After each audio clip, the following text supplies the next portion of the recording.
Yeah, you can come. Right then, here we go. Away day again with.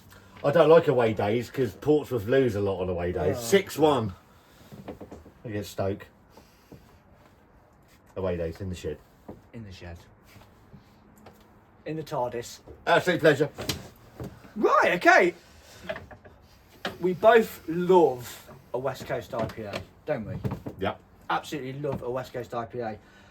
I like Pressure Drop. I've got a lot of time for this brewery. I think they knock out some cracking beers, and they've teamed up with the Craft Beer channel, that poxy little channel on YouTube. Who?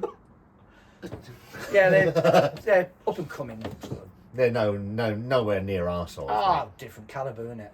Different calibre. Brad and Johnny from the Craft Beer channel, and False Azure, the double fire West Coast IPA at 7.2% ABV.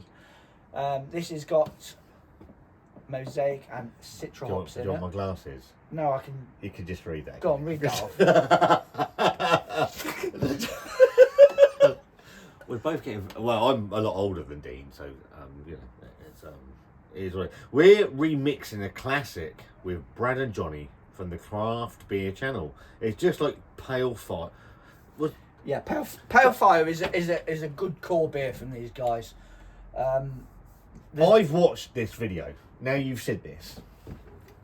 Wasn't Pale Fire the beer that Johnny really liked and was like just all over Pale Fire from so this is basically a double version of it. Right, 7.2% ABV. Right, I do remember. Now you've said that, I do remember actually watching this video.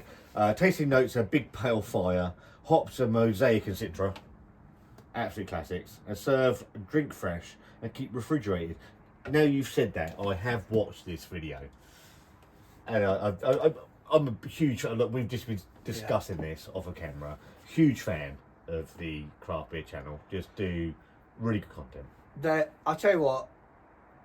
I watch bits and bats of theirs. I like listening to their podcasts, especially when I'm out driving at early hours. Mm-hmm. I'll put one of their podcasts on and listen to them because it's quite interesting, really. I think for me though, I suppose it's just Premier League, isn't it? When it comes to we're fucking Sunday League, aren't we? Yeah, Ryman, proper bottom of the barrel stuff. Ryman Sunday League football, and they're like sort of the Man City of. But like watching Johnny's the blind tastings of like 15, 20 beers where he's getting absolutely arseholed. Well, he's actually reviewing absolutely rubbish stuff really in the grand scheme of things. Moretti, Heineken, all the usual suspects on a table, just reviewing blindfolded and then scoring it out and then plucking a decent one out of it in the end, I guess. Yeah. So I mean, shall we see what the beer's like? Open up, mate. I'm looking forward to this. I absolutely love. It's just stab in here, then. West Coast IPA. I'm a very bitter person. I've mentioned this a lot of times, but I do like a bitter. The bitter, the better. The bitter, the better. The bitter, the better. The bitter, the better. Right. Okay. What we got in the glass then, mate? So I've got fucking great hair on mine. It's looking obviously in this light. It's very difficult to say in this light, but I'm looking the right shade. Slightly deep golden colour. Looking good. Nice carbonation. I think these have these got a widget in it. I don't think they have. Mate, no. So there's a huge amount of carbonation in there. Bit of nice finger of white on the top. I like piney. I want it sort of slightly orangey, resiny, marmalade, all the usual suspects. Bullshit stuff. And it's hitting all the marks. Yeah, resin for starters for me. Huge resin. Pine and resin. Cheers, buddy. That smells absolutely tremendous. If it tastes like fucking Oregon Trail, ooh, I doubt it.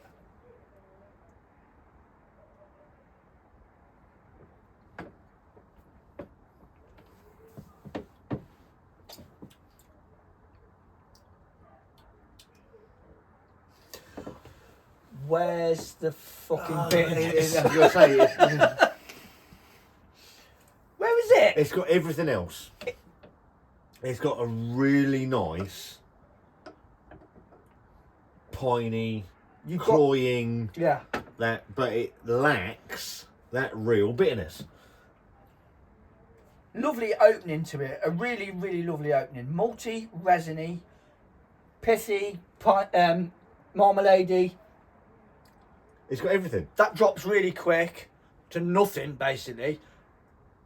The aroma. I want the bitterness on the finish. The aroma promises so much. Sorry. Beer sniffer matter. Yeah, that pine resin, that resinous, it erupts in the glass. So you expect that bitterness, and the bitterness doesn't come. And that's the only frustration in that beer, because it's got everything else. It's got that slightly marmaladey, jammy flavour. all on the beginning. All though, in the isn't beginning. You get the citrusy, pithy notes, and then you're waiting for that bitterness to kick, and it doesn't come. Sadly, it's just void, isn't it? Yeah. Void. I mean, 7.2% ABV. They've done a fantastic job for hiding that ABV, because you wouldn't think you were drinking a beer of that. To be fair, ABV. now you've said that, You wouldn't go there. I would you? thought I was drinking about a 5.5%. Yeah. I mean, I don't know what Pale Fire is. I know it's a classic core beer from Pressure Drop. It's probably knocking around the five mark. So it does a fantastic job of hiding that 7.2, but it's got nothing on the finish, has it? It's a real frustration, because it's got everything else that I would want a West Coast IPA to do at 7% plus. But I want if you're getting that, I want a raging bitterness. Yeah. And that it's just not there. I think just again, modern day West Coast IPA. I personally, and I know you, like the old school. I don't want a modern West Coast. You want raging bitterness. Yeah. That's what the style's all about for me. Yeah. This misses it. Yeah, it's a very good drinkable, easy to drink beer, but I think that's the thing. It's easy. Is it a West Coast? Easy to drink. Would you?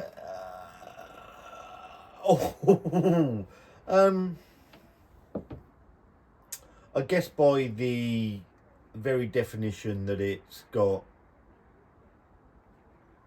the piney, pithy bit, those bits about it, I guess it does fall within the realms of a West Coast IPA, but It's not the real deal, though. it's not the real deal. It's not. And I'm very sorry, Johnny and Brad, but for me, it's because of that, it misses the mark horrendously. Yeah. Who are we to? Who are we to? Yeah. We're fucking Ryman's League, Yeah. Premier League. Premier League. Yeah. But yeah, I'm a bit sad about it. I was really G'd up for it, because I thought, when I saw it, I purchased this from Trembling Madness, and I thought, I know I'm going to Portsmouth for the weekend, and I know my good friend likes the West Coast IPA. Me too. I saw this pop up, and I thought, perfect, absolutely perfect. That's annoying. It's got everything else. It's got every attribute that you would want, and then at the end, I just want that real bitterness to come in. The opening's just absolutely Fabulous. full of promise, And even the middle. but the back end is just the rug's pulled from underneath your feet. I've not. Have you had Pale Fire? Not for years. Okay. I think the last time I had a bottle. Bottle. So there we go. What is a bottle? Yeah, a bottle. That was going back 2015, 2016. Wu-Tang Chops something as well. That was another classic beer, core beer. I think they still brew actually from their portfolio. Give it a whirl, but Here's a question then, Dean. Thumbs up, thumbs down, or thumbs in the middle? middle again. I'm going to go for the middle. Yeah, middle. It's not a thumbs down. It's not bad. I can't sit here and say it's a bad beer, because that would be tremendously wrong. But It's just. I think we're still kind of stuck in the past a little bit with regards to the style. I think the style's. I don't know. I don't want to say evolved, because I don't think that's the right word of putting it. But it's moved on in a direction that maybe us old gits. We don't appreciate. We don't appreciate. Moving on. Right, I don't want a West Coast. We want to go moving on. backwards. I want to stay where the fuck I am, Yeah. if I'm honest, because if you tell me West Coast IPA, I want all of those things that does With the finish. with the finish, and it doesn't. And that's do the what finish. this is missing. This is missing the finish, which is the bitterness that we all love in the style. But there we go. Anyway, it's See how I mean that's one. too soon.